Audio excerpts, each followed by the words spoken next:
Okay, we just got home from WWE. This is my new KO shirt. Kevin Owens. I also got, because I never got one of these before, I was like, well, I might as well do it now. Tour shirt, which of course shows that I was at a show that they went to. I was there. And, I bought a program, of course, because you have to get a program. And then I got one of these nifty of each, of Raw and SmackDown. So when I do Raw reviews and SmackDown reviews, technically, I could be drinking a nice fountain pop at the time I do it. Because I assume you could just take these to 7-Eleven and just refill them. Now, as fun as these are, as fun as the merchandise is, and yeah, I put it over the t-shirt that I wore to the event. I wore my Dean Ambrose shirt to the event. Tonight kind of sucked. And I'm not going to go through every single match because I don't think that's what was important. I want to talk about the good and the bad. The good was they abandoned the main event. Meaning it was supposed to be Roman Reigns defending the title against Braun Strowman, and they abandoned that. It was a 6-man tag match. It was The Shield against Braun Strowman, Dolph Ziggler, and Drew McIntyre.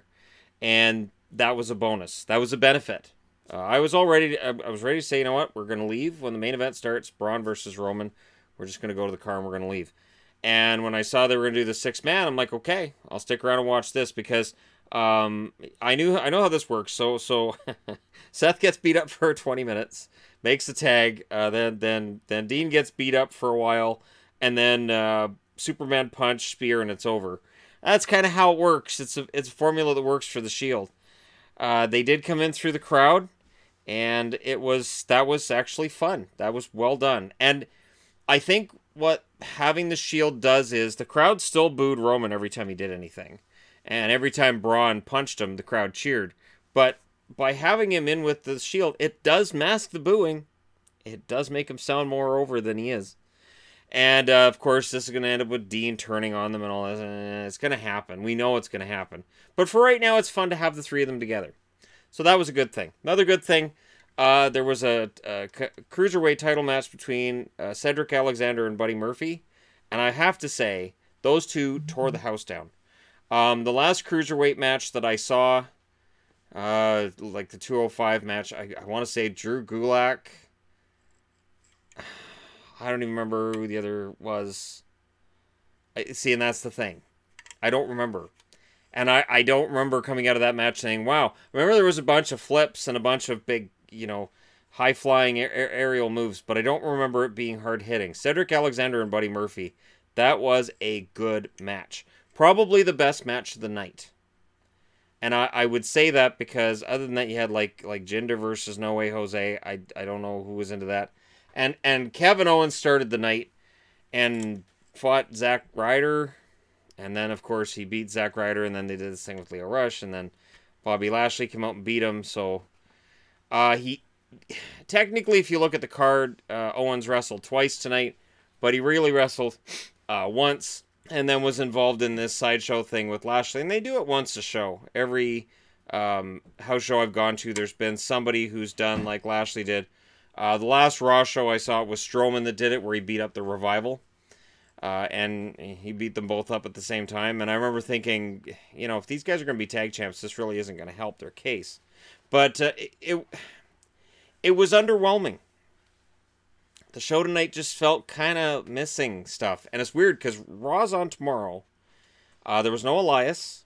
Now Alexa Bliss is hurt. And I will say this, for people wondering, Liv Morgan was there. She came out with the Riot Squad, did not wrestle. They had Alicia Fox in her spot. She stayed at ringside. She interfered a few times. And they were up against Natalya and Ember Moon and Dana Brooke, which felt weird too. And I thought, Dana Brooke is in here? How? I guess, Bellas don't work house shows and Ronda Rousey doesn't work house shows, but it just felt weird to see Dana Brooke in there. And I'm not complaining. Dana held her own. In fact, Dana and Natalya could work as a very decent team. And I thought Dana... That's the best I've seen her wrestle in a long while. I used to watch her wrestle in NXT all the time, and I thought she was pretty darn good. And then something happened on the main roster. I don't know what it is. So that was a good match. I kept getting distracted by Liv Morgan at ringside. She was dancing around and flitting around. And I have to say, full disclosure, Liv Morgan is the best looking woman WWE has on this roster. I believe that. Her and Mandy Rose, it's close between the two, but I would say that Liv is the best looking woman they have on the roster. And I do think that's why she ended up on Raw, probably when she was still a little green to be on Raw. I think they realize she's very marketable, she's very popular, and they throw her into a group shoot where she can kind of be protected. And when you look at what happened last Monday, you can see why that would be. Sarah Logan was in that match, was very good. Not in the match for very long. Ruby Riott as well. Because it was a 6-woman tag match, it was just kind of all over the place, so it's hard for me to look to any one spot in the match. I thought Ember was fantastic, though. Ember has main event written all over her, so if that means eventually moving to SmackDown because Ronda Rousey runs Raw, that's fine. But I thought Ember looked fantastic. That was a pretty impressive match by her, and of course, you know, Natalya gets the win with the sharpshooter because you're in Canada. I will say that about the way WWE books house shows. Natalia's won every time I've seen her live.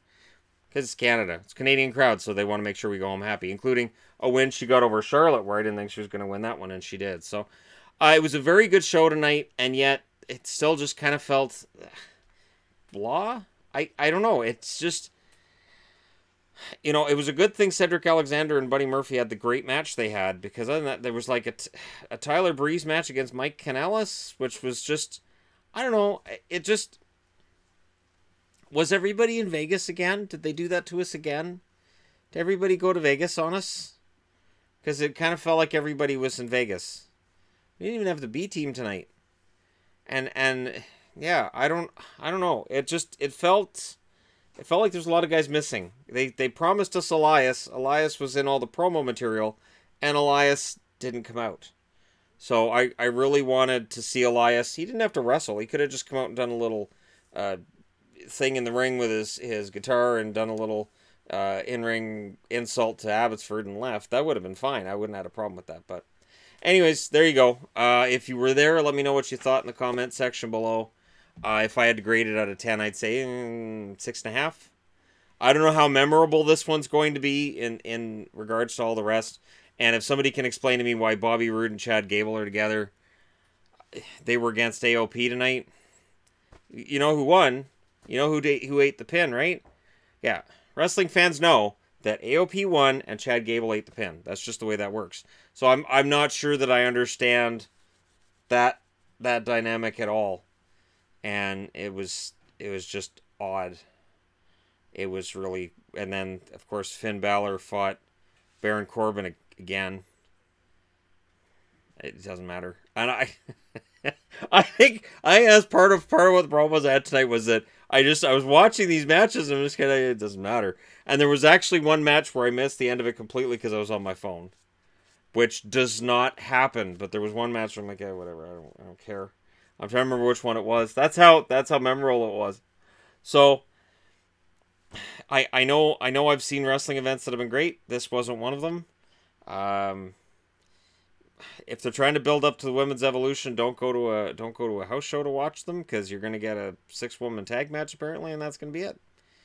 And that's as far as it goes, and it'll be right before a 205 live match. So even though we're being told there's this wrestling evolution and women are just as important as men, the reality is this: the men run the show. The men are at the top of the card. The men are at the bottom of the card. A women's match will be stuck right around the middle. You'll get one on the show. You'll get one match of the cruiserweights as well. And that's about where WWE seems to want it. So on the shows, like Raw and SmackDown, they may talk up a lot about the women's evolution and how things have changed. But clearly the guys who are booking and making these decisions have decided the men are a big draw, the women are not. And that's an issue. I can't help but think that if you...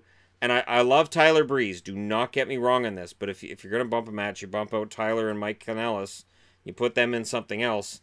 And you mixed any two women from Raw on there instead.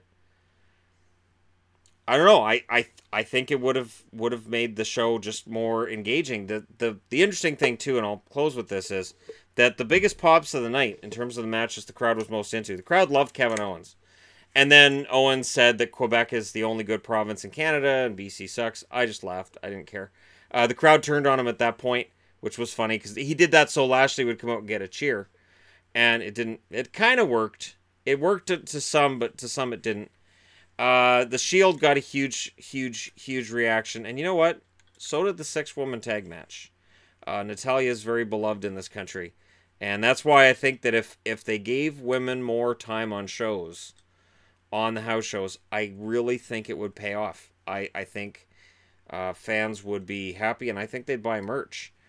The only merchandise for women that I saw there at all was Becky Lynch's goggles. She doesn't wear the goggles anymore. So, yeah. I guess I have to keep ordering through the WWE website. All right. Like I said, if you were there, let me know what you thought. Hit like and subscribe if you're browsing your way through. You just happened upon this video. Thank you guys so much for watching. I'll talk to you again soon.